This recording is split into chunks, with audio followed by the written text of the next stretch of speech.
know there's city regulations, but in the county, if you don't want to have that imposed upon you in terms of neighborhood standards, you know, the county is the place where you should go live and you have open space, what have you. So, I mean, shouldn't people who move out there know that these possibilities could happen? If you so choose to live there, then that's your choice. So why, I guess that's my question too, is this really necessary if that's a person's choice, whether or not they want to live in the county? Well, you know, again, property rights, there are two sides to property rights. My ability to do whatever I want with my property, or my right to enjoy my property without being affected by conflicts from my neighbors. So there are development interests that want to do high-quality development. Will they be able to do that if they're at risk of being next to a slaughterhouse or a junkyard or whatnot? So I would think it would be in their interest to avoid this sort of thing. It's nothing close to the level of zoning detail that you're going to see that I mentioned Little Rock has in its zoning regulations. This will seem very rudimentary compared to that. I also wanted to add that, yes, it is true that most people go out to a county that don't want the city regulations. We're not trying to apply the city regulations by any means. By any stretch of the imagination, this is not going to be anything like that.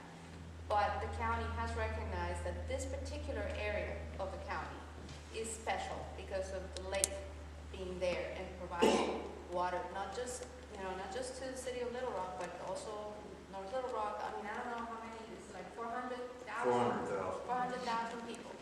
And because of that, it has recognized that it needs to be treated somewhat differently than other areas of the county where there's no risk that your pollution may affect the drinking water supply. That's the reason.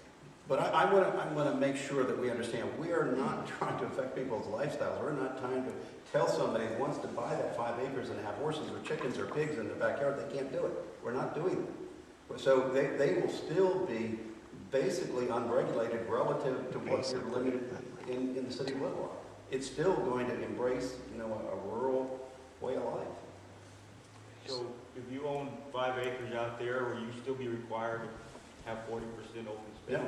If you Not on own your- that property there today, and all you want to do is put your house on there, it doesn't even have to go through the set, does it? If you had a 5-acre tract that was created prior to April of 2009, say your dad or mom had a couple of 5-acre tracts on Lawson Road, or faced on Lawson Road, and they were just sitting there. If you went, well, not Lawson Road, but 113, for example.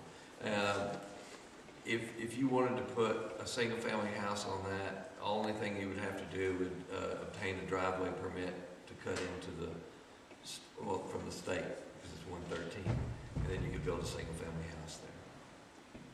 What triggers some of this is when you subdivide land. So you'd be limited if you want to develop that 5 acre lot. If you wanted to turn that 5-acre tract into some sort of commercial use, not a single family. Say it was just sitting there and you say, well, I want to build a store there. Well, that would trigger it because the county's regulations right now require a site plan review for commercial activities. So when we apply the site plan review criteria in the watershed, then it brings in the other site evaluation tool requirements and that sort of thing. But if you were just building a single family house, there's no subdivision review. If you had a conforming 5-acre lot to the old regulations, for example, and you wanted to put one house on it, you're good to go. There's not even a building permit in the county right now. There might be a location permit of sorts in the future, but it still wouldn't prevent you from doing just what you wanted to do before.